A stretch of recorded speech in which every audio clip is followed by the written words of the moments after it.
¿Qué tal? Muy buenas noches, acuícolas. Volvemos e iniciamos Jueves de la Acuícola por la tercera sesión. Acuérdense que todos estos videos van a ser subidos a nuestro canal oficial de YouTube, ¿no? El Acuícola.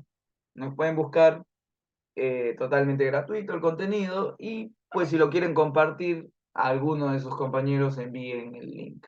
Bien, el día de hoy tenemos la charla de la importancia de la histopatología para el diagnóstico de enfermedades en acuacultura.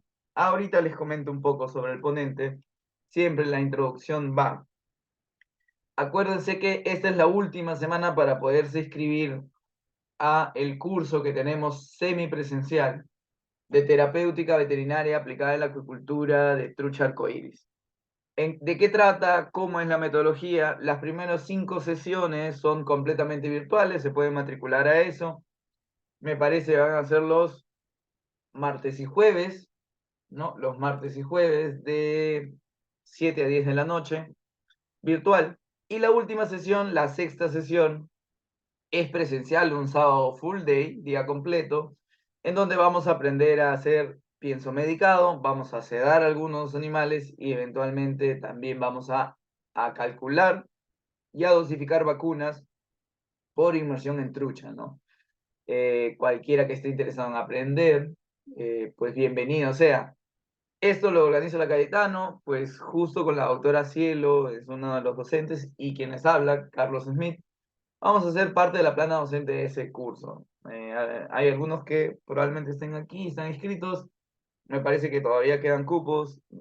Nos veremos ahí probablemente. Bien. ¿Qué tenemos la siguiente semana? Tenemos a Jesús Roldán, que acaba de ingresar hace 2 minutos. El doctor Jesús Roldán, que tiene experiencia en campo, ha estado trabajando en unas trucheras más grandes del Perú, si no es la más grande, es la más grande actualmente ya.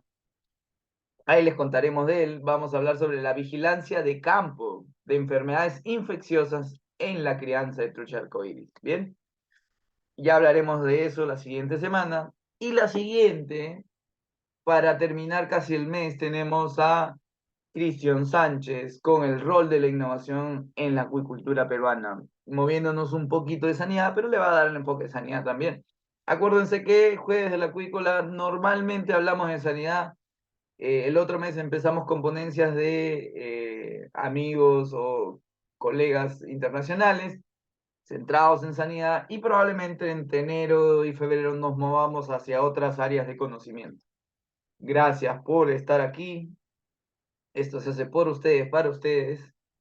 Y bueno, esas son nuestras redes. Síganos para mayor cantidad de contenidos. A veces vamos a, bueno, normalmente por mes estamos en diferentes partes, así que nos podemos encontrar.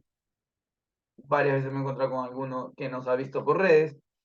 El Acuícola, Facebook, Instagram y la empresa que auspicia esto, que nos permite usar redes y todo y para la cual trabajo es Acuicultura e Innovación Veterinaria, ¿no? Facebook, Instagram, YouTube, LinkedIn, correo, lo que ustedes quieran, nos pueden contactar para cualquier cosa. Ya, siendo 7:10, los 5 minutos reglamentarios de presentación, pues me dejo con la doctora, colega, y que en algún momento fue mi profesora, la doctora Cielo Llerena, ¿no? Eh, Probablemente ella hable un poco más de su perfil, pero la doctora es actualmente la directora del programa de maestría en sanidad acuícola en Cayetano, la Universidad Cayetano Heredia. Es la directora del laboratorio de especies acuáticos de la misma universidad, ¿no? Y tiene experiencia en histopatología, ¿no? De los pocos perfiles que hay en el Perú con eso, pocos o escasos, no sé cuál sea la palabra más adecuada, pero es un gusto ponerla a tener acá. Ha sido bastante difícil convencerla, así que aprovechen, porque no la veo así nomás en charlas, va a ser difícil volverla a ver. Por eso está grabado y va a quedar en la posteridad del YouTube. Bien, doctora, bienvenida. Muchas gracias, Carlos. Bueno, agradezco la invitación, ¿no? de tu persona para poder yo exponer algo. Si bien lo dices, Usualmente no suelo dar muchas charlas debido a que, bueno, me sobresatura un poco el trabajo a veces y me quedo con poco tiempo escaso, ¿no? Digamos que tiempo libre escaso. Pero bueno, ¿cómo no negarme a participar contigo si sé que, como bien lo has dicho, el conocimiento se difunde, ¿no? Y es bueno, ¿no? Es bueno saber que nuevos valores van apareciendo en el campo de la acuicultura, que sobre todo es muy importante en el país, ¿no? Porque a medida que va creciendo, también se va volviendo mayor demandante la presencia de médicos veterinarios en el área, ¿no? Bueno, el motivo de mi charla ya lo mencionó Carlos. Bueno, yo soy médico veterinario eh, y también tengo una maestría en sanidad animal, ¿no? Y como él bien lo dice, estoy a cargo de unos laboratorios, tanto del laboratorio de histopatología de la Universidad Peruana Cayetano Heredia y temporalmente, ¿no? Estoy en el laboratorio también de especies acuáticas. Em, Básicamente mi experiencia va hacia la histopatología en general de varias especies, pero en los últimos tiempos tengo el enfoque dirigido hacia lo que son organismos acuáticos. Y si bien esta charla, ¿no? Va a recalcar un poco la importancia de por qué este método o esta herramienta de diagnóstico que nosotros utilizamos a pesar del tiempo, ¿no? Y a pesar de que aparecen nuevas pruebas de diagnóstico de repente mucho más rápidas, mucho más eh, certeras quizás para el momento, aún se sigue utilizando, ¿no? La histopatología. Entonces, no sé si tengo, sí tengo, ¿no? Para compartir ya tengo pase para compartir, ¿cierto? Esto era todo suyo. Ya listo. Bueno, espero. Es una charla bastante sencilla, en realidad no voy a tocar exactamente temas sobre enfermedades en sí, no estoy relacionando un poco la importancia de la técnica, ¿no? Bueno, agradezco nuevamente, ¿no? A Cuivet y a la Acuícola por la invitación. Y empezamos un poco discutiendo qué es la histopatología, ¿no? Unos dirán histo qué o pato qué, ¿no? Si no somos del área netamente, se nos va a hacer un poco complicado entender esta designación, esta terminología. Pero básicamente, para un fácil conocimiento, es el estudio histológico de los tejidos que están enfermos, ¿no? De los tejidos alterados, de aquellos que han sido modificados por algún tipo de patógeno que haya ingresado, sea bacteria, virus, etcétera, ¿no? Luego tenemos que es una herramienta que ayuda a confirmar o a refutar los hallazgos macroscópicos que nosotros hayamos visto en el campo. ¿Cómo así? Lo que sucede es que nosotros vamos a tomar muestras, ¿no? De órganos que están afectados o tejidos dañados y los vamos a mandar a procesar, ¿no? Una serie de pasos hasta poder obtener un producto que es la lámina histológica o histopatológica, el preparado, ¿no? Que colocamos al microscopio y empezamos a determinar qué tipo de alteración podemos encontrar. Entonces, con eso podemos, como dice ahí, confirmar nuestra sospecha macroscópica. De repente estoy pensando que se trate de una hepatitis y yo lo puedo verificar microscópicamente, o refutar, ¿no? De repente es otra cosa que, me hizo parecer, creer que era esto a través de los ojos, mirándolo macroscópicamente, pero microscópicamente veo más cosas, o de repente confirmo o veo más detalles celulares, ¿no?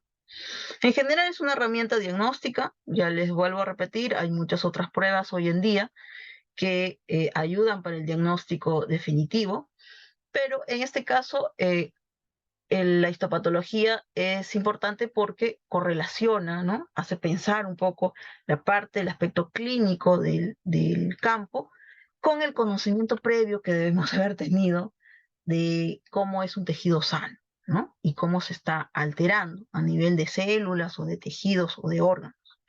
Entonces, de esa manera nosotros tenemos que la histopatología viene a ser una rama de la patología que va a abordar el diagnóstico, como dice ahí, el diagnóstico de enfermedades, pero mediante el análisis de tejidos. Entonces, esto es bastante puntual, ¿no?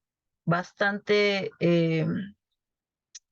determinante cuando nosotros estamos aprendiendo a leer, a hacer lecturas de láminas, de órganos, porque no es tan sencillo como uno cree, ¿no? Y por eso era lo que mencionaba Carlos al inicio.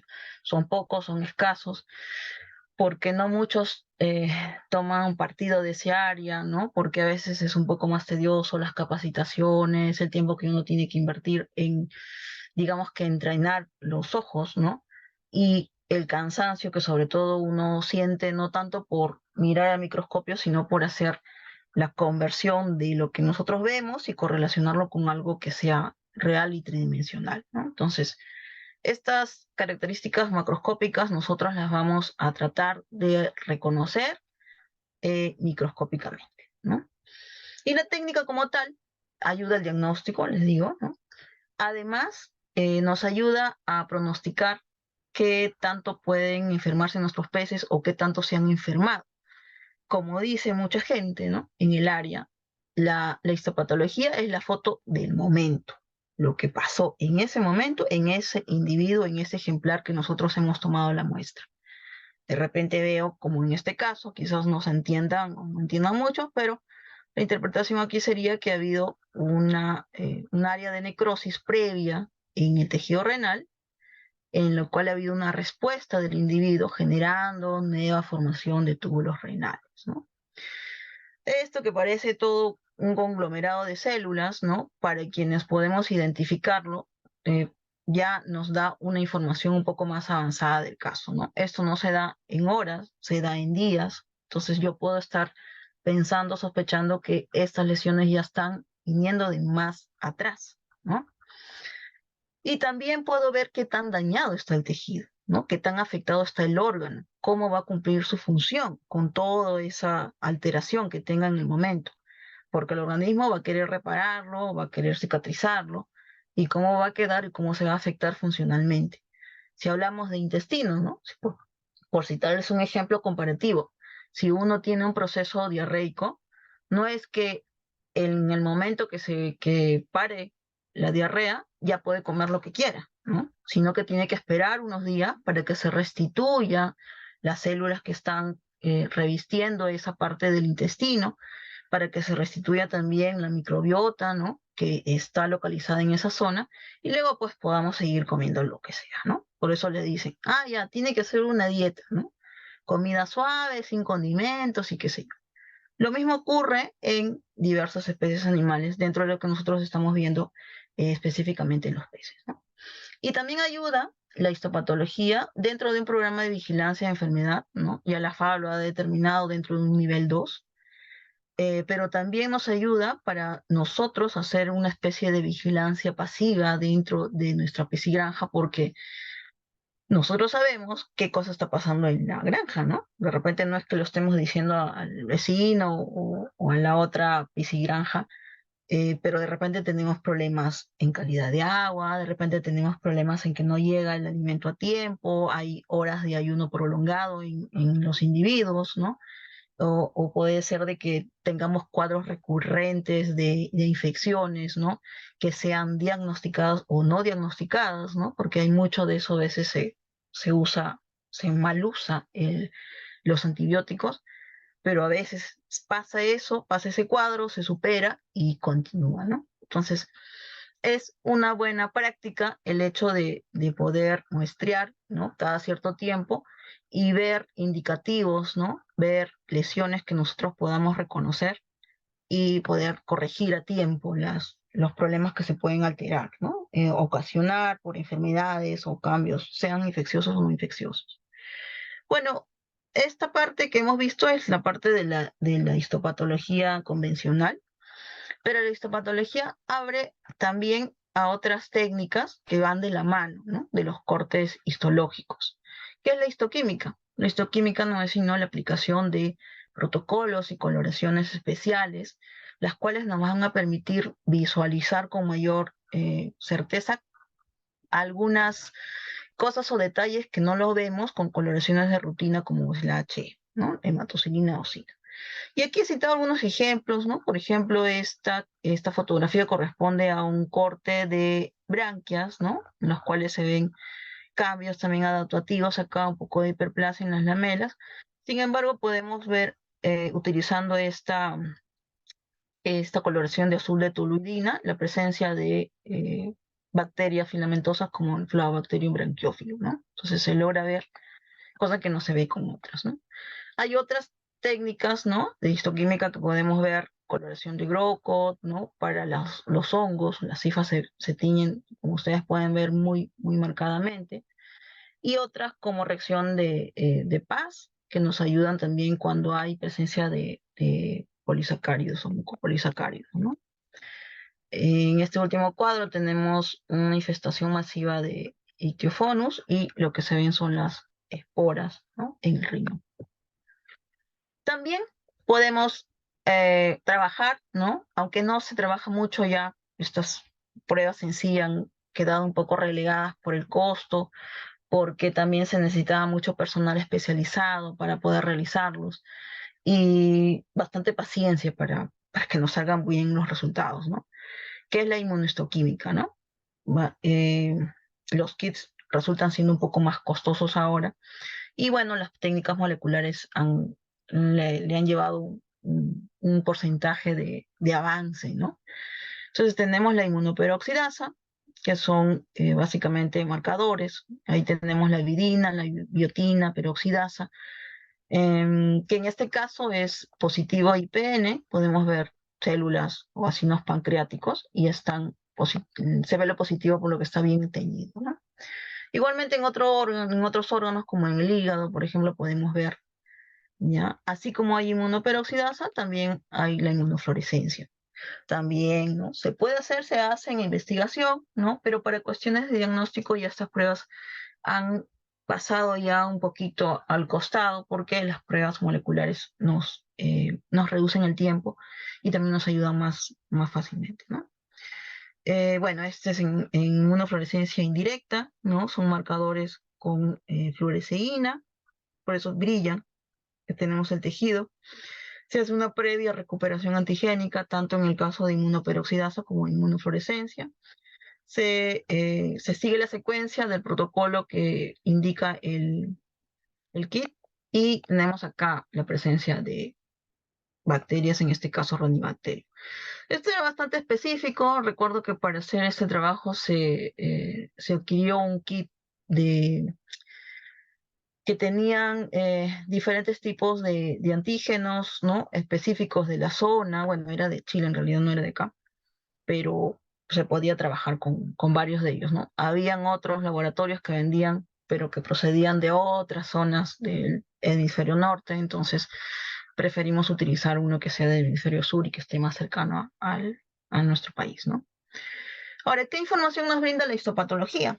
Nos ayuda, como les dije, a poder identificar algunas enfermedades en el diagnóstico de las enfermedades, porque encontramos lesiones que son compatibles con ellas. Y ojo, tenemos que sumar, ¿no? La correlación es importante cuando uno hace histopatología. No podemos identificar fácilmente o dejar de lado la información macroscópica que se levanta en campo para poder correlacionar con lo microscópico que estamos observando. Les dije, hay una vigilancia pasiva, ¿no? Si uno tiene una piscigranja, uno puede ir, ¿no?, de repente viendo cada 15 días o cada 20 días, con un pequeño porcentaje, 2 o 3 individuos, y va revisando. Si tiene brotes esporádicos cada cierto tiempo, va chequeando. Si ha tenido brotes de IPN y de repente han sobrevivido algunos animales, entonces igual se tiene que estar en constante atención porque ante un estrés nuevamente puede aparecer o puede aparecer otra enfermedad, ¿no? Hay lesiones compatibles también cuando uno hace revisiones con deficiencias nutricionales, por ejemplo. A veces son lesiones que uno puede encontrarlas de casualidad, fortuitas, y otras veces ya con sospecha, ¿no? De repente los animales han dejado de comer o tienen largo tiempo de ayuno, uno hace la necropsia, ve los hígados pues totalmente amarillos o de repente medio cremosos, entonces se imagina ya que es un hígado graso. Eso puede tener alteraciones no solamente por ayuno prolongado, ¿no? Sino por algún, y que va también a definir ciertas deficiencias, ¿no? Porque el hígado es un órgano muy importante que genera mucho, tiene muchas funciones para que elabore proteínas, vitaminas, ¿no? También podemos ver ahí en deficiencias nutricionales algunas veces zonas de necrosis, de repente en tejido muscular, sobre todo del tracto gastrointestinal, ¿no? A veces uno no le da importancia, y no se va a ver macroscópicamente, pero microscópicamente sí podemos llegar a determinar que hay focos de repente de necrosis, ¿no? O de fibrosis. Lesiones compatibles con alteraciones de digestibilidad, también podemos observar algunas alteraciones, presencia de cuerpos acidófilos en células que tapizan el estómago o el intestino. Y bueno, lesiones compatibles con toxicidad, por ejemplo, si tenemos pues daño a nivel del hígado, del riñón, ya estamos empezando a sospechar si hay algún tóxico en medio o una intoxicación por micotoxinas también, ¿no? Por la contaminación con hongos en los alimentos. Entonces, ¿cómo llegamos a un diagnóstico microscópico? Volvemos, ¿no?, a la correlación macroscópica. Y aquí hay algunas pequeñas fotos que les he puesto, no quiero cansarlos porque sé que no todo el público es exactamente del área, pero quiero más o menos darle una visión así panorámica, ¿no? Bueno, tenemos ahí un ojo normal, un pez, aquí podemos ver una exoftalmia de la cámara anterior, ¿no? Y lo más clásico es una exoftalmia de la cámara posterior. Cuando hay este tipo de exoftalmia y el edema se forma en la parte de atrás del ojo, nosotros vamos a ver una modificación, una alteración a nivel del coroides del ojo, ¿no? Todo esto es el globo ocular, aquí está prácticamente presionado, ¿no? Porque el edema se forma en la parte de atrás y todo esto son las alteraciones vasculares que se ven, ¿no? Para eso uno tiene que saber y reconocer, identificar cómo es un tejido normal. Y ese es el conocimiento previo, ¿no? Bueno, ahí tenemos en el caso de la piel normal, bueno, las especies son indistintas, no lo he colocado así por tener solo un ejemplo, ¿no? Una tilapia. Acá tenemos en el caso de un salmónido las úlceras y cómo tendríamos que ver cambios a nivel de la piel, ¿no? Cambios que pueden incluir infiltración de células inflamatorias, en este caso linfocitos. En el caso de los peces, la histología nos indica que es de alguna manera normal encontrar cierto número de linfocitos que están entre las células de la piel. Sin embargo, estos casos ya no son normales, ¿no? Aquí hay una infiltración, se ha ingresado, hay un grupo, un exudado, ¿no?, de linfocitos, además de los cambios celulares que se ven alrededor, ¿no? Células que ya están en proceso de degeneración, algunas de ellas tienen degeneración hidrópica, y obviamente ocluyen o perjudican la producción del moco normal que se da a nivel de la piel de los peces. El moco es la primera defensa o la primera barrera para proteger del ingreso de agentes patógenos hacia el interior, ¿no? Entonces, eso empieza una erosión. Tenemos otro ejemplo de melanización, por ejemplo, se empiezan a poner oscuros.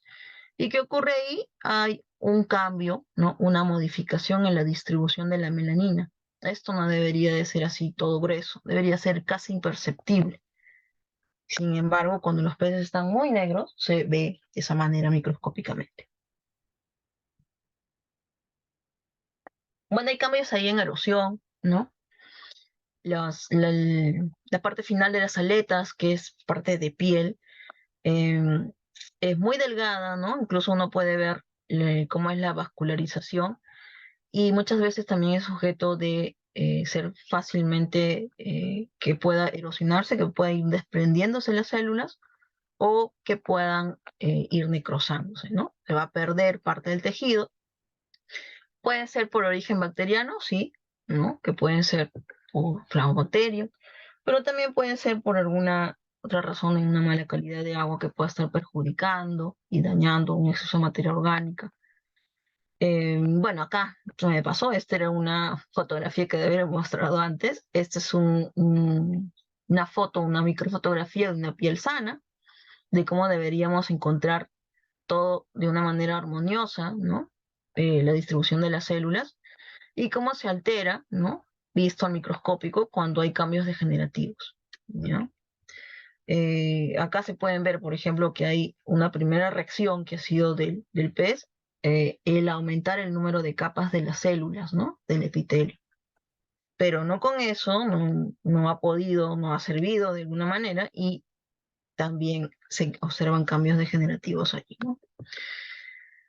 Otros ejemplos, podemos ver branquias, ¿no? Aquí tenemos branquias normales, aparentemente normales, por ahí que hay un poquito engrosadas o dematizadas, pero en estas otras sí podemos ver efectivamente que hay un acortamiento y un cambio de color, incluso se ven más pálidas todas, ¿no?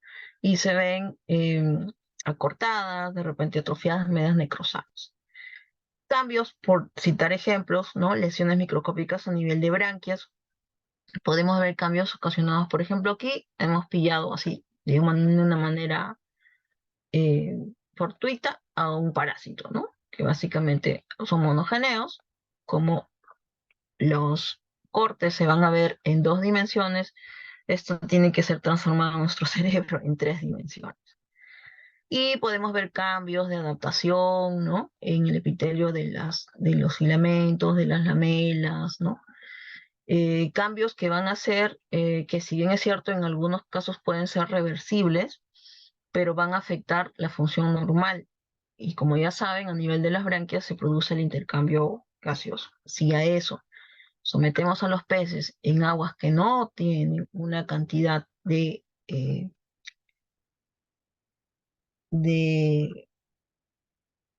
oxígeno disponible para la especie, entonces nosotros ahí estamos en complicaciones, ¿no? Bueno, en este otro tenemos eh, unos cambios ya que son más drásticos. Entonces, aquí podemos ver, por ejemplo, que la morfología se ha perdido, ¿no? Y deberíamos de ver a ambos lados la presencia de lamelas, como está acá. Sin embargo, aquí ya esto es un proceso que ya no es reversible, ¿no? Este cambio ya ha sufrido, en este caso, el filamento ha sufrido una atrofia. Quiere decir que todo este segmento, ¿no? De filamento, o más arriba incluso, si estamos viendo por aquí, por ejemplo, todo este sector, prácticamente ya no sirve. Ya no hacen un intercambio de gases, ¿ya?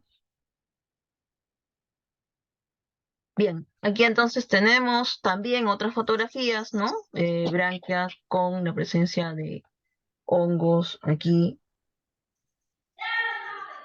Uy, no sé quién está hablando por ahí. Entonces, la presencia de hongos, esta masa que se ve media crema, media cremosa o que parece materia orgánica, en realidad son las hifas que están, como decir, remojadas, ¿no? En el agua y se apelmazan de esta manera, ¿no? Entonces es prácticamente ya, presumiblemente saprolegnia, ¿no? Puede estar ahí. Después hay cambios también a nivel de branquias, ¿no? Que pueden ser ocasionadas por la enfermedad bacteriana del riñón. Y también tenemos acá lesiones microscópicas que les digo, ¿no? Que pueden ser al principio cambios adaptativos, que pueden ser reversibles, ¿no? Empiezan a aumentar, a llenarse de más células para protegerse, pero eso a su vez también es malo porque eh, el diseño, digamos así, de la histología del órgano no está capacitado para abastecer de nutrientes para una cantidad numerosa de células, lo que finalmente ocasiona en necrosis de esa zona, ¿no? Y luego se tiene que fagocitar, los macrófagos tienen que reorganizar el tejido y muchas veces no se restituye todo, sino que se pierde y se atrofia, ¿no? Como estas zonas. Entonces, esto es en un filamento, ¿no? Hay muchos filamentos. Y tenemos, por ejemplo, en este otro, son cambios a nivel de edemas, ¿no? Puede ser. Aquí hay que tener un poco de cuidado. Y de repente más adelante voy a hablar un poquito sobre los problemas que pueden suscitarse cuando uno hace este tipo de técnicas. Eh, Cuando uno tiene un retraso en fijar las branquias o cuando tiene, por ejemplo, una proporción mal diluida del fijador, puede ocasionar indirectamente lesiones que nos van a confundir en la lectura del diagnóstico, ¿no? Pero esto sí es de... Y aquí, bueno, tenemos diferentes tomas de fotos de hígado en que están en diferentes condiciones. No es lo mismo que corresponde en la microfotografía, pero sí nos sirve para indicar, por ejemplo, aquí que tenemos un corte de hígado normal. Sospecho que es de un salmónido. En cambio, en esta otra, a pesar de que es de un salmónido, ya empezamos a ver infiltración grasa, ¿no? La presencia de vacuolas dentro de los hepatocitos, lo cual distorsiona el tejido y también es un indicativo de una lesión reversible. Sin embargo, esta puede llegar a una fase que puede producirse ya un cambio, una lesión irreversible y la célula se necrosa, se muere, ¿no? Entonces, cuando uno ve esto, sí hay que preocuparse, sobre todo si está en trucha, ¿no? Porque no debería de tener la presencia de este hígado graso. Las truchas, el hígado de las truchas es lo más bonito que uno pueda ver. Es algo así, bien usadito, ¿no? Entonces hay que ver de repente si hay uno prolongado, si de repente el alimento no es altamente digerible, si están consumiéndolo o no, de repente está, es muy pequeño o es muy grande para la etapa productiva, si es la cantidad necesaria, ¿no? O ya datos más directos como ver de repente la formulación, ¿no? Entonces, tengo aquí también una fotografía, una microfotografía de un tejido del hígado con una reacción, en este caso, a una bacteriana, ¿no? Una reacción granulomatosa de tipo bacteriano. Bueno, en el caso de intestinos y aparato digestivo, nosotros vemos macroscópicamente cuando hay cambios, hay hemorragia, de repente hay un contenido fibrinoso, un exudado interno o algo que nos haga sospechar de que está alterado el órgano. Entonces enviamos las muestras, ¿no? Acá, por ejemplo, esto es desde lo más simple. Quizás no hay cambios a nivel del epitelio, pero sí encontramos cambios de edema, ¿no? Entonces, cuando un órgano está edematoso, no va a cumplir una función íntegra al 100%. Entonces, por más buen alimento que le demos al pez, por más buena cantidad de alimento que se le da, por más que se tengan todos los cuidados a nivel de la alimentación, si el órgano tiene estos tipos de problemas, no va a poder absorber, ¿no? Hay otros hallazgos casuales, como les decía, fortuitos en el momento de la evaluación de rutina, donde podemos encontrar también quistes de protozoarios, de parásitos, en este caso son mixosporidios, que si bien es cierto, no causan un estrago, no manifiestan algún tipo de signo externo, y por el contrario, más bien si son muy escasos o es uno por ahí, otro por ahí que aparece dentro del corte, no sería cuestión de preocuparse, ¿no? Sin embargo, si son numerosos, ahí sí tendríamos que intervenir de alguna manera. Recordemos que siempre los peces también están dentro, ¿no? Del ciclo de vida de otros organismos, ¿no? De parásitos, a veces son hospederos intermediarios, a veces son hospederos definitivos, y eso también habría que conocerlo y saber, ¿no? Estos son cortes de riñón, la parte excretora, ¿no? Si uno está familiarizado también, ¿no? Con cortes de organismos acuáticos, los puede evaluar, ¿no? Si un histopatólogo es o conoce solamente de organismos o de lo de especies de mamíferos, por ejemplo, esto le va a parecer totalmente loco y va a definir y va a diagnosticar una patología increíble sin saber de que en esta especie es algo normal, ¿no? Entonces, para eso hay que tener el conocimiento previo para poder interpretar lo que estamos viendo a través de nuestros ojos, con ayuda del microscopio, obviamente. En otras zonas podemos ver necrosis, por ejemplo, aquí hay ausencia de células, pero estas acumulaciones medias marrones o negruzcas que se observan o que se ven son grupos de macrófagos que normalmente presenta el órgano, pero que cuando hay un aumento, como en la fotografía inferior, ¿no? Es un indicativo de que hay amplias zonas de necrosis. Ahora, ¿por qué se mueren los túbulos renales? ¿Por qué hay daño a nivel de riñón? Esa es una pregunta que hay que correlacionar y a investigar por qué. Puede ser si es que está ligado al diagnóstico o al aislamiento de algún patógeno, ¿no? Que pueda estar dañando el riñón, o también a veces se ven algunas alteraciones en dieta que pueden estar influenciando y produciendo necrosis. Dicho sea de paso, los peces restituyen un porcentaje de sus túbulos renales, no al 100%, pero sí es un 60 o un 70%, ¿no? Entonces, estos hallazgos que de repente no haya manifestación clínica, no haya problemas con los que yo pueda verlos a nivel macroscópico, ya me están indicando dificultades, ¿no? Aquí yo tengo que ajustar en algo porque esto no es normal, ¿no? Hay que acondicionarse, hay que aprender, hay que ver, hay que interpretar y hay que saber qué porcentaje de estos centromelanomácrofagos, que son estas agrupaciones, son considerados normales dentro de la especie de pez. No es lo mismo una tilapia, no es lo mismo una trucha, no es lo mismo una gamitana, un paco o un pez ornamental, ¿no? Entonces, eso también demanda conocimiento previo, ¿no? Y aquí está un poco ya la respuesta al tema, ¿no? La importancia de la histopatología en la vigilancia de enfermedades, porque la FAO ha caracterizado niveles de diagnóstico para las tres enfermedades y me parece que Carlos también lo ha mencionado varias veces en sus charlas previas. Y la histopatología está en el nivel 2, ¿no? Puede ayudar en un diagnóstico presuntivo, sin embargo, tiene que apoyarse en otras pruebas, ¿no? Por ejemplo, ¿no? Hay ciertas enfermedades que cuando uno revisa lesiones ya tiene la certeza de que se trata de este tipo de enfermedad. ¿Cuáles son esas? Por ejemplo, el TIL, ¿no? En el TIL lo más característico es que nosotros encontremos la lesión a nivel del hígado cuando observamos estos hepatocitos que están con una gran cantidad de núcleos, ¿no? Que son los llamados sincitios, ¿ya? Y como acá el recuento, este es el dato de donde lo he sacado, ¿no?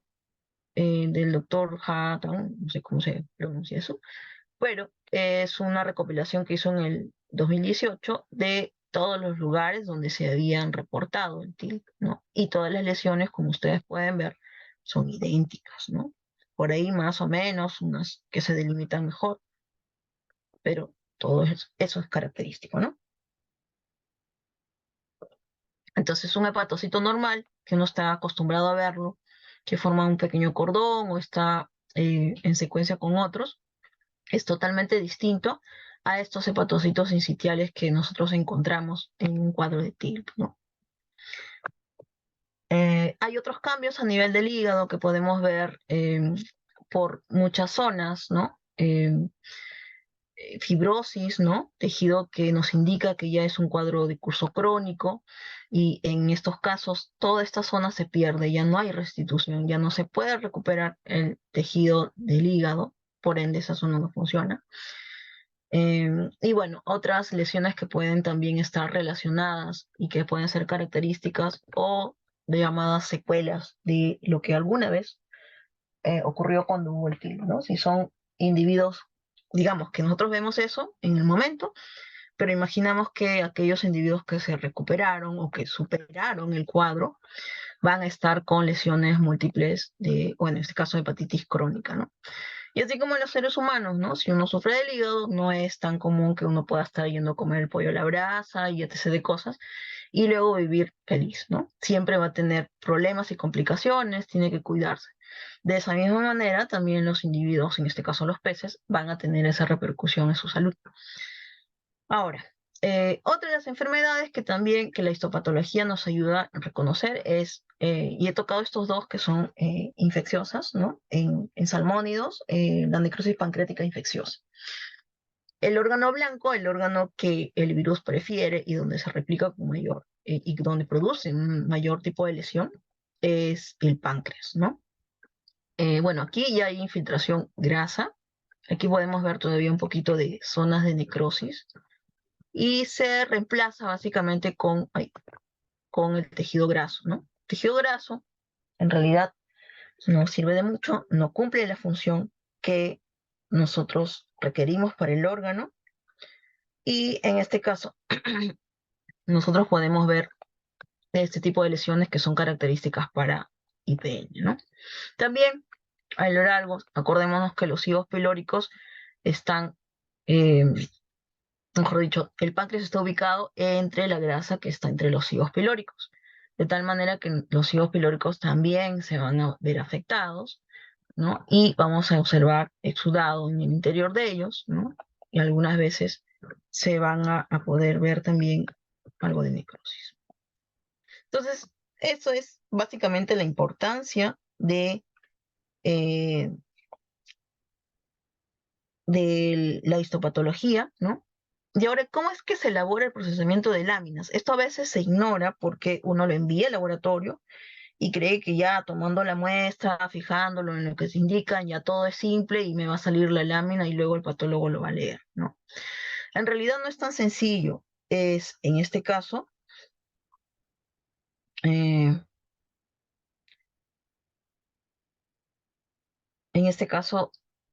recibimos la muestra y tenemos que hacer un procesamiento que se denomina el seccionado o la reducción, ¿no? Una vez que tenemos la muestra, tenemos que darle un borde muy liso, debe tener una cierta medida, ¿no?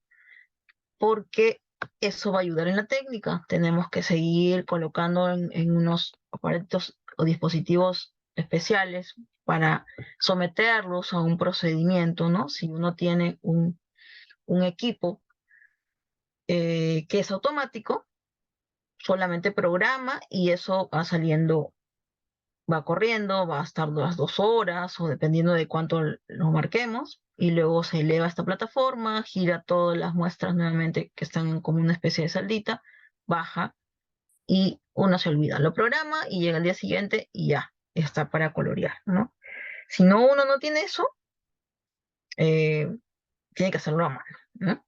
Manualmente. ¿Que es posible? Sí es posible, pero es más tedioso y es un poquito más de tiempo. Miren todos los pasos que tienen que suceder para poder tener la deshidratación, ¿no? Luego pasa a clarificación en silol o productos similares, ¿no? Porque ya es bastante conocido que es cancerígeno el silol. Y la parafina, que también tiene que ser sometido a la parafina, se tiene que llenar un bloquecito y luego se tiene que pasar a un equipo que es el micrótomo, se corta. Luego esto a estos cortes lo vamos a recuperar, lo vamos a colocar en una lámina, luego tenemos que volver a pasar por todo un proceso de desparafinación en inverso, ¿no? Todo lo que hemos hecho, pero hoy ahora sí menos tiempo, ¿no? 5 minutos, 30 segundos, etcétera. Luego pasamos a la coloración, dependiendo de lo que nosotros querramos colorar, HE, tricrómicas, azul toluidina, glaucot, etcétera. Va a seguirse el protocolo, pasa nuevamente a una deshidratación, clarificación, y todo el tiempo va sumando, va sumando, va sumando a un montaje, y finalmente tenemos ya las láminas que vamos a leerlas al microscopio. ¿Qué puede suceder? Si todo está bien hecho, todo se tomó la muestra muy bien, se fijó, se hizo la reducción, el procedimiento todo ok, el corte con el micrótomo y todo el montaje, podemos leerlo con facilidad. Pero a veces no ocurre eso.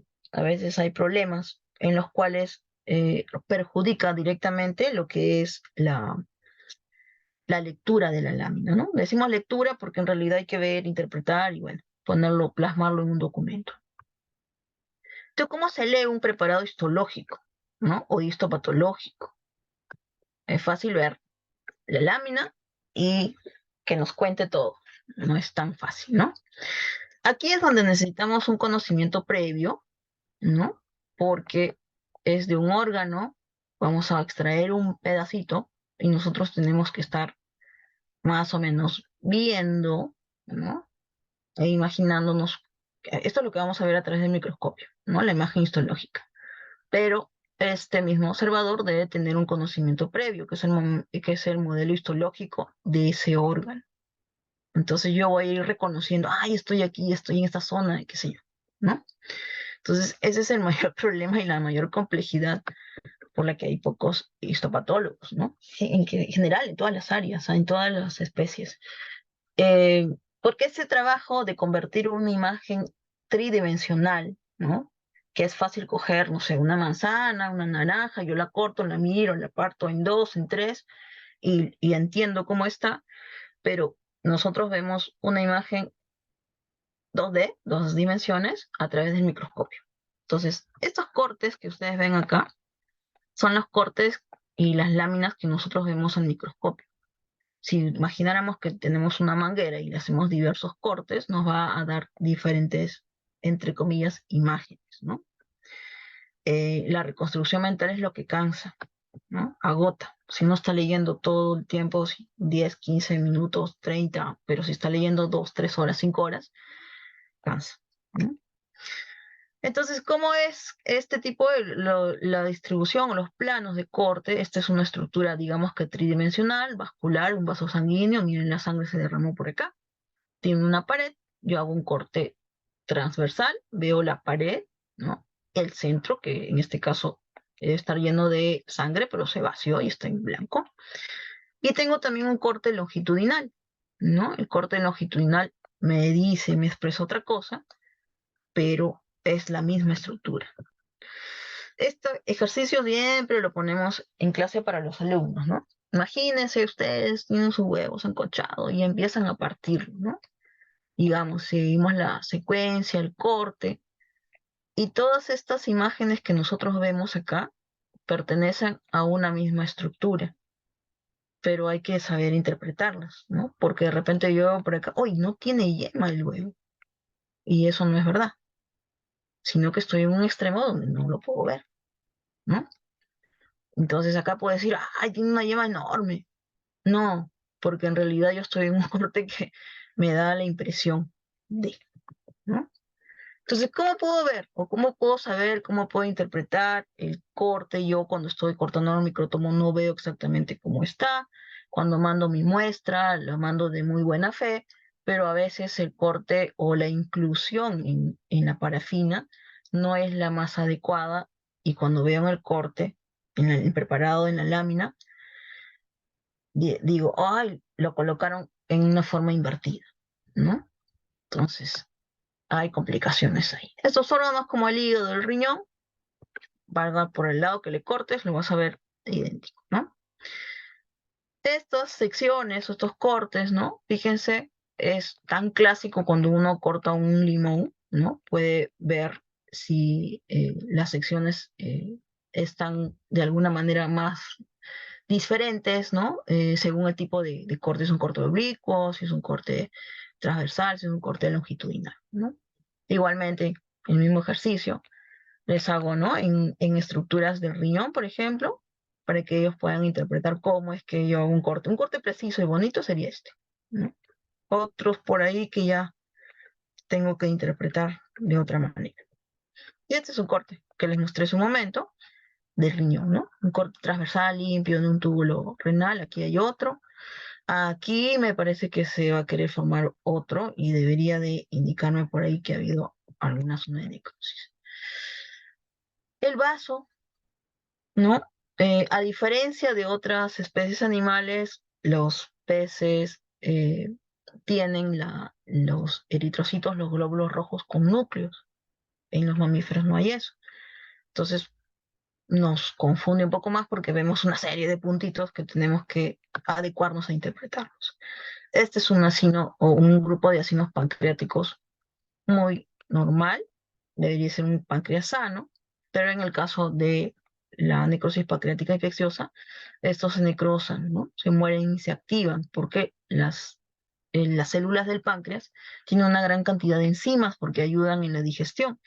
Esas enzimas van a ir autodestruyendo el tejido, ¿ya?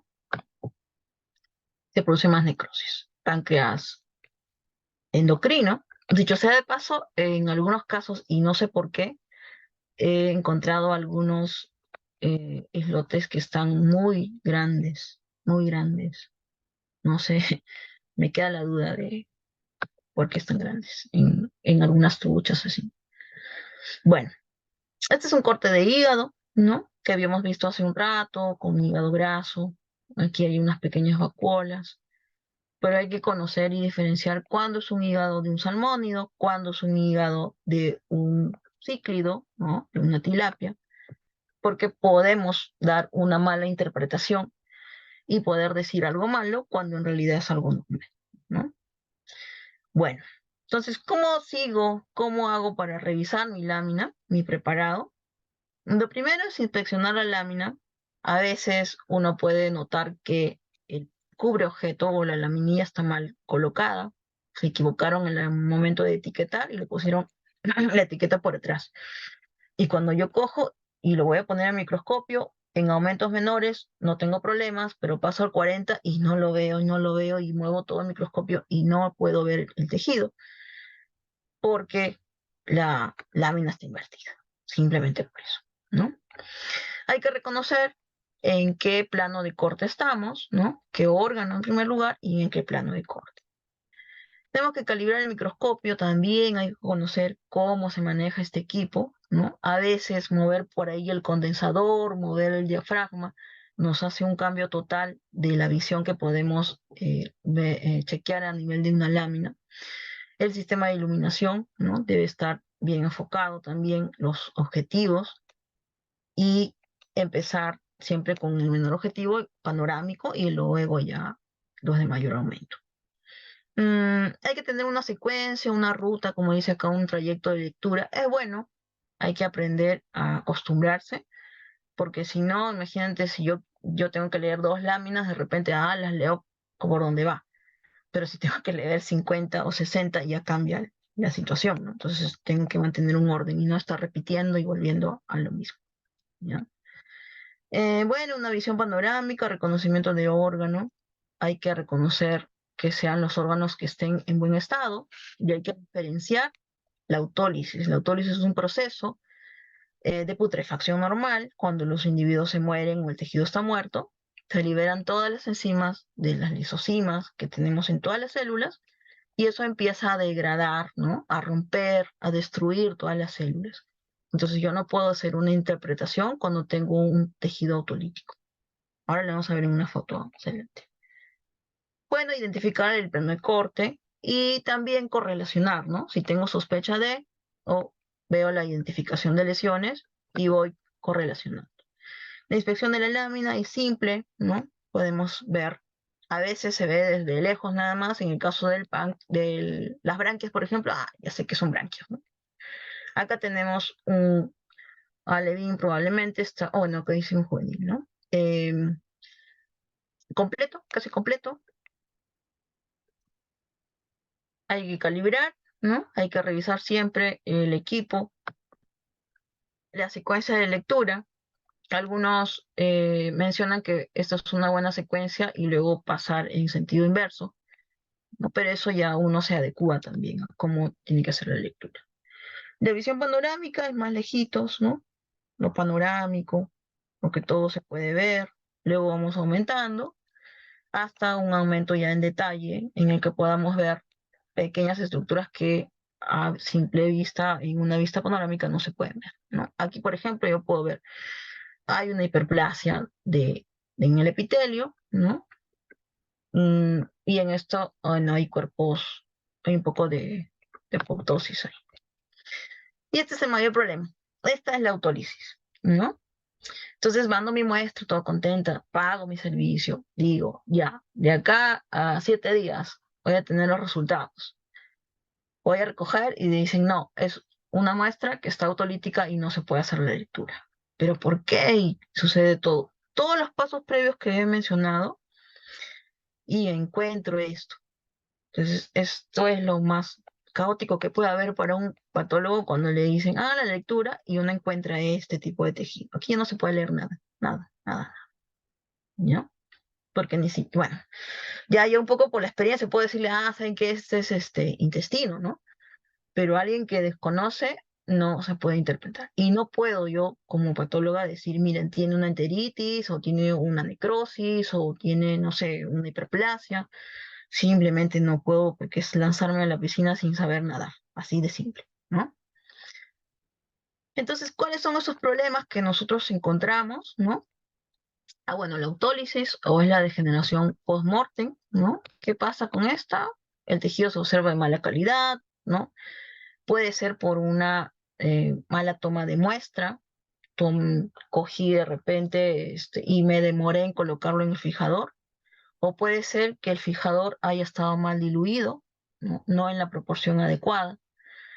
Eh, puede ser que, bueno, el volumen del fijador no sea suficiente, ¿no? Entonces, el mayor problema de la autólisis es, como les comenté, libera esas enzimas hidrolíticas que están todo el tiempo en las lisosimas y va a degradar todo. Ahí ya no va a discernir, este es mi cuerpo, esta es mi célula, nada, todo degrada, ¿no? Y se pierde la morfología y que se observa el microscopio. Entonces, una mala fijación, también hay cambios muy similares, a veces la autólisis con la mala fijación se suelen confundir porque en una mala fijación una parte se llega a fijar más o menos bien y en la otra no, no se puede, no puedo hacer un diagnóstico de esto, imposible. La retracción es otro problema, ¿no? A veces eh, las muestras, por ejemplo, bueno, en el procesamiento pueden haber fallas, ¿no? Pueden ser humanas o de repente programamos mal, exceso de alcohol, la parafina está muy caliente, pero también puede haber mala dilución del fijador, ¿ya? Que puede hacer esos cambios de retracción porque quema el tejido y lo retrae, se arruga así. Bueno, en este caso, da la apariencia, ¿no? Si un estopatólogo con muy baja experiencia o escaso o recién que está interpretando, puede indicar esto como edema y esto no es edema. Es simplemente una falla en la técnica, ¿ya? Lo más clásico, ¿no? Estos tejidos, a pesar de que no parece, se ponen bien duros, algunos son muy rígidos, y el momento en que la cuchilla del micrótomo tiene que cortar, se desgasta rápidamente el filo. Entonces, a veces solemos encontrar estas como especies de rayas, ¿no? Hendiduras que hay, o muescas, como dice ahí, debido al filo de la cuchilla que ya se acabó y ahora hay que cambiarlo, ¿no? Realmente ahora ya son descartables, antes era todo más complicado. Bueno, se pliega también, ¿no? El tejido, ese es el momento de recoger la lámina, el tejido. Y aquí yo no puedo leer porque se superpone una parte del tejido con otra. Hay que acordarnos que estos cortes se cortan a 4 micras, a 5, ¿no? Entonces es muy delgadito, es complicado. La sobrecoloración, ¿no? Cuando el colorante tiene precipitados y uno no los filtra, ¿no? Colorea, se mancha todo esto, ¿no? Quedan unas manchas ahí y eso nos impide hacer un buen diagnóstico, ¿no? Y otras como, ya bueno, burbujas de aire, gotas, mal montaje, que a veces aquí, bueno, está en la luz, ¿no? Se puede leer algo, pero a veces pasa encima del tejido, ¿no? Entonces ahí nos malogra todo. Y creo que es eso lo que tenía para hoy. Espero que hayan podido entenderme un poco. Yo sé que es un tema que es bastante específico, ¿ya? Y de repente no es tan fácil de interpretar, de manejar, ¿sí? Si tienen preguntas, alguna duda, no sé, Carlos. Perfecto, doctora. Qué bueno que me dijo que era básico, pues si hubiera sido versión avanzada, Bueno, yo tengo algunas, la verdad. Ya, bueno. Y, ¿por qué cree que actualmente no se hace tanto diagnóstico de histopatología?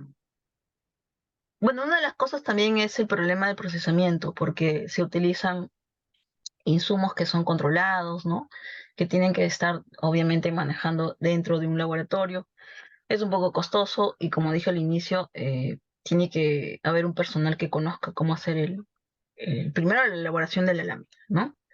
Ahora, si eso decimos, bueno, yo puedo tercerizar, pago a uno que me elabore y lo lea, pasamos al segundo plano, ¿no? Que es la persona capacitada que pueda interpretar. Desde ya, como lo dije también en un momento de la charla, un patólogo que ve tejidos de mamíferos eh, tiene que revisar antes para poder interpretar lesiones en organismos acuáticos, porque es diferente, ¿no? La histología es diferente y las alteraciones también son un poco distintas, ¿no? Algunas cosas que de repente sí son similares, pero en otras no. En otras pueden interpretarse mal, ¿no? O sea, con todos los patólogos que he conversado hasta ahora me decían que al inicio, cuando estaban interpretando, por ejemplo, el riñón, no específicamente el riñón, miraban y decían, esto es un linfoma, ¿no? Se preocupaban porque hay cosas tan raras, queremos publicar, una cosa así, y al final no, ¿no? Están revisando literatura y ya, bueno, se dan cuenta que no, pues el tejido intersticial, el tejido cromafin, que es algo muy normal en el caso de peces, ¿no? Y así, ¿no? Hay unas cosas medias raras, como encontrar folículos tiroideos en el riñón de los ciprínidos, y es algo normal, ¿no? Pues si uno ve eso en mamíferos, se aloca, pues no sé qué hace. Parte de la tiroides en el riñón, o sea, es imposible, ¿no? A su doctora. Aquí contando detalles, yo alguna vez me dije a la doctora que me ponga láminas para entrenarme y la verdad que pues yo con histopatología, un poco difícil todavía.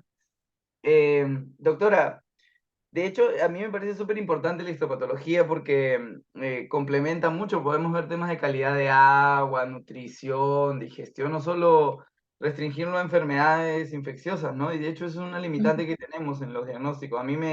Se me hace difícil, por ejemplo, yo relaciono clínica con biología molecular principalmente, pero el camino medio creo yo que es la histopatología, porque te da y te dice, como usted decía, la foto del momento, y te dice cómo está el órgano, ¿no? Claro. Ujú. Sí, pues sí, eso también es como que eh, uno no puede escapar mucho del campo. Si uno quiere saber más y conocer y entrenarse más de la histopatología, no puede, no se puede divorciar totalmente del campo. No es como en otras áreas o en otras especies que uno está así cerradito en su laboratorio y hace y deshace y se divierte viendo las células, ¿no? Pero en el caso de acuáticos no, son muchas variables, ¿no? Son, yo diría que nos hace pensar más que en otros casos de mamíferos, ¿no? Complicado, hay varias variables. Doctora, dice, una consulta, ¿cómo aborda la identificación de enfermedades específicas en peces a través de la histopato? Bueno, ahí normalmente cuando llega al laboratorio mandan muestras de órganos y mandan un pequeño párrafo de historia clínica, ¿no? Se encontraron si hay mortalidad, el porcentaje de mortalidad, las lesiones que hayan encontrado, la necropsia. Y a eso uno empieza a sospechar, se inclina, ¿no? Tiene algunos diagnósticos diferenciales, pero va a ir descartando, como dije al inicio, ¿no? O puede corroborar o puede descartar sospechas. Entonces, como veíamos en TIL, ¿no? Si ya estoy sospechando de TIL, entonces voy al hígado y empiezo a buscar esos sincitios en hígado. Si estoy sospechando de Renibacterium, entonces voy viendo cuáles son los daños a nivel de riñón y sopesando un poco, ¿no? Ahora, hay enfermedades que afectan varios órganos, pero siempre hay algo que nos haga sospechar y sumar, ¿no? Hacer toda la sumatoria de lesiones y llegar a un diagnóstico.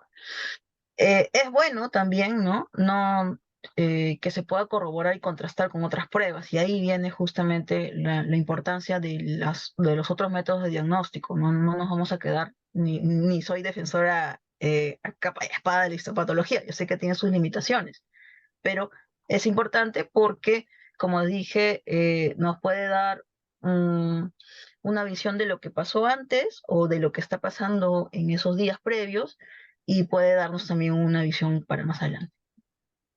Sí, de hecho, porque yo he encontrado presencia de dos, tres patógenos, pero no todos están clínicos a la vez, ¿no? Y el histopato te podría decir, ¿no? Porque una cosa es infección y con el histopato tú puedes decir es enfermedad, porque vas a ver las lesiones, no sé, de flagua en piel, de Yersinia en intestino, de IPN en páncreas u otros órganos, ¿no? Porque, pucha, los patógenos, como usted dice, afectan un montón.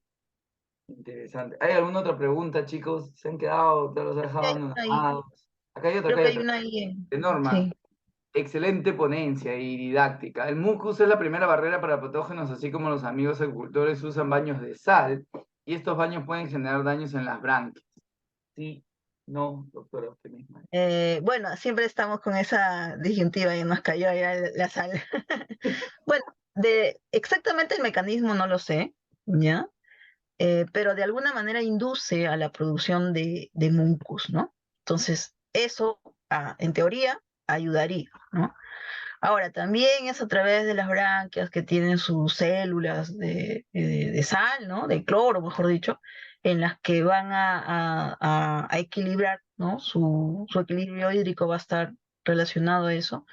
Y por ahí que el exceso de sal es que siempre es malo, todo exceso es malo, pero yo creo que usado en una cantidad eh, proporcional y es bueno, ¿no? Hasta cierto punto. No, no es que estemos bañando cada rato, ¿no? Entonces sí hay, al menos en ornamentales se ve bastante respuesta, ¿no? En eso. ¿Algo le hace al agua? También me imagino que sí, porque al final de repente ayuda a que, bueno, no sé si de repente la carga bacteriana baje, disminuye. La verdad es que no, no hay muchos estudios sobre eso, pero me imagino, ¿no? Sí, es cloruro de sodio. Entonces mortifican a las truchas, doctora. Hacen secos salados. Yo creo que sí, también, ¿no? O sea, yo he leído y he visto que tiene como un efecto placebo, ¿no? La ayuda a la trucha, por ejemplo, con el tema del equilibrio, habla un poco de mejora la fisiología, porque como hay mayor salinidad, como que digo la homeostasis, ¿no? Pero estos baños recurrentes, a altas cantidades, por mucho tiempo, porque le ponen a 30 partes por millón, los bañan por una hora y media, a veces. Claro, pues ya no así. Claro, Ya, así ya va a ser más perjudicial que bueno, ¿no? ya, Igual también, ¿no? Cuando uno hace un tratamiento es que a veces se desesperan y no le funciona una cosa y le meten otra y le meten otra y le meten otra y el hígado y el riñón nadie piensa en eso, ¿no? Entonces recién detoxificándose de algo y le metes algo más fuerte o más complicado y el animal se sale muriendo más por el tratamiento que por la misma enfermedad. sí, y bastante interesante eso, doctora, porque ahora yo raro que yo tenga histopatología a la mano porque muy pocas veces el productor lo pide porque no lo paga. He visto Ujú. unas lesiones en riñón bastante interesantes que me mandaron unos reportes. Y pobre animal, pues no, un animal, una trucha sin riñón no, pues no es funcional, no te sirve de nada, ¿no? La histopato es bastante importante. Acá hay otra pregunta, Víctor Juárez. Muy ilustrativa la exposición. El diagnóstico y la identificación de una enfermedad demanda rapidez para poder controlar la expansión. Existen métodos más rápidos, PCR. ¿Qué opinión tiene al respecto? Lo dije desde el inicio, ¿no? Las pruebas moleculares, ¿no? Le llevan ventaja en cuanto a la precisión y la rapidez, me dice en el momento, no puedo esperar unas horas y digo, está el patógeno, ¿no? Entonces yo puedo actuar con rapidez. Sin embargo, ¿no? Es bueno porque nos va indicando de repente la cantidad de daño en tejido o en órganos que está padeciendo el pez, ¿no? Y como les digo, o sea, puede superar el cuadro clínico, la enfermedad, pero tenemos que saber con qué se está quedando el pez, ¿no? ¿Qué secuelas hay? ¿Y a qué me tengo que atener? porque ya la absorción intestinal, el crecimiento ya no va a ser el mismo, ¿no? Entonces, ahí hay que ver. Yo ahí también me gustaría complementar y conversar sobre eso. De hecho, Víctor, lo que dice la doctora y a mí la importancia del histopato es crucial porque yo tengo, por ejemplo, granjas con brotes de Yersinia endémico y brotes con PCR, ¿no? Yersinia y flavo. ¿Qué pasa? Por ejemplo, uno puede ver clínicamente, pero ahora que me llegaron mis reportes de histopato que son difíciles de obtener o de pedir, por el pago principalmente, que no es caro, no es prohibitivo el costo, sino que el productor no quiere. Los animales post-brote Ujú. terminaban con una lesión nivel 3 de páncreas, ¿no? Es decir, completamente ya afuncionales desde un punto de vista productivo. Entonces, al productor le puedo yo incorporar y decirle, mira, si no aplicas las medidas adecuadas, hagas lo que hagas, usas tu antibiótico, ese animal productivamente está muerto, ¿no? Está muerto, no te sirve de nada, va a ser retaco, enano, y vuelven a hacer brote, vuelven a hacer brote. Otra cosa sobre ese tema es que, como les decía, yo tengo IPN y flavo positivos en un lote, pero el flavo no me hace en ciertas fechas brote, y sí la Yersinia y flavo, ¿no? La Yersinia sí me hace en ciertas fechas y el flavo no, y eso con una PCR tú no te das cuenta, a menos que veas la histopato. Es una herramienta muy potente, la verdad, yo la veo. Es necesaria y debería, Sí, la vigilancia, como dice la FAO, tiene que tener en algún momento la histopato. sí, de repente acá no está, no se ha creado esa conciencia, digamos así, o esa práctica, pero en otros países sí se hace, ¿no? Dentro de lo que es la misma empresa, gestiona o tiene un presupuesto destinado para hacer esas, entre comillas, vigilancias chiquitas, ¿no? Eh, a la misma empresa, ¿no? Entonces, tengo, por ejemplo, colegas que hacen básicamente eso, ¿no? Cada 15 días, ¿no? Están evaluando los peces. No van a matar pues 10 ni 15, ¿no? Pero basta con dos, con tres que de repente están chequeándolos por ahí, que tienen algún cambio de comportamiento, algo, lo sacan, ¿no? Entonces, es importante y creo que en algún momento más adelante esa política también se va a manejar en el país, ¿no? Esa es la razón por la que creamos estas charlas, doctora, para que los colegas que estén aquí pidan su histopato. Y a ver, dos preguntas más, doctora, para no usar del tiempo, ya, son 8:18. ¿Cuáles son las tendencias actuales en la investigación de la histopatología en enfermedades en poblaciones acuáticas? Bueno, a raíz de las enfermedades nuevas que están apareciendo, se busca pues no solamente identificar lesiones, sino, como les dije al inicio, ¿no? De repente hacer uso de la histoquímica que pueda ayudarnos o corroborar un poco en el diagnóstico. Investigaciones como tal están no tanto, o bueno, por ahí que cursan por el lado de histopatológico, pero la histología, la histopatología son herramientas que ayudan no solamente a la parte de evaluación clínica de enfermedades, sino también, por ejemplo, cuando yo estoy cambiando un insumo, ¿no? Puedo ver, y les decía que se pueden reconocer lesiones compatibles con deficiencias nutricionales o con cambios a nivel del tracto digestivo, que ya me está alterando el epitelio, entonces eso no es bueno. Podemos probar, como se hizo con el trabajo de Jesús, ¿no? Que tanto ayudaba en digamos que en la integridad de los pliegues del intestino, el uso del aceite, me complementas, Carlos, ¿no?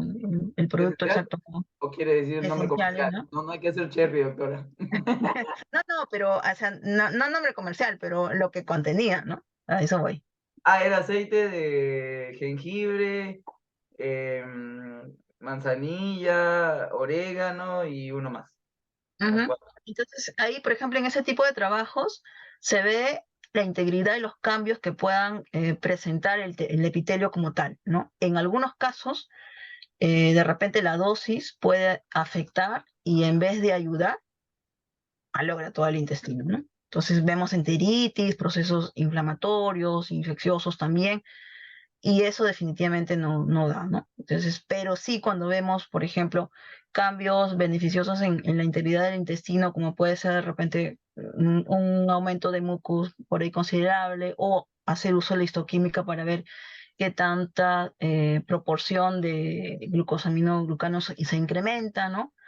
Que están relacionados a lo que es inmunidad, ¿no? Entonces ahí, básicamente eso. Para cerrar, doctora, Margaret Cortés nos dice, en conclusión nos dice, ¿qué órganos o cuáles son los que realiza estudios de histopatología o cuál eh, recomienda? Bueno, eso depende mucho también de la enfermedad, de la sospecha de la enfermedad, ¿no? No es que se trate o sea, por mí yo sacaría todos los órganos para ver, pero en costos, en cuestiones de chequear, por ejemplo, tengo una sospecha de una yersiniosis, ¿no? Obviamente no debe faltar el intestino u órganos del tracto digestivo. En otros casos vemos los órganos, como se dice, los órganos blancos, los órganos donde directamente el patógeno afecta, ¿no? Si estamos hablando de Rhinobacterium, entonces el riñón es uno de los órganos que no debe faltar. Pero ya por situaciones de conocimiento, uno siempre, ¿no? Debe mandar los órganos linfoides, el vaso, ¿no? También consideramos el riñón en la parte anterior, ¿no? Pero no solamente la parte anterior, también es importante que manden la parte excretora, la parte posterior. Entonces, porque a veces llegan, he mandado riñón, y me mandan la parte anterior únicamente. Y entonces veo solamente centros melanoma-macrófagos aumentados, y yo digo, bueno, están aumentados porque hay necrosis, pero yo no sé si está afectando la parte excretora. Y la parte excretora es ahí es más importante para ver si sobrevive en el agua donde está o no. Entonces, me quedo con la duda, ¿no?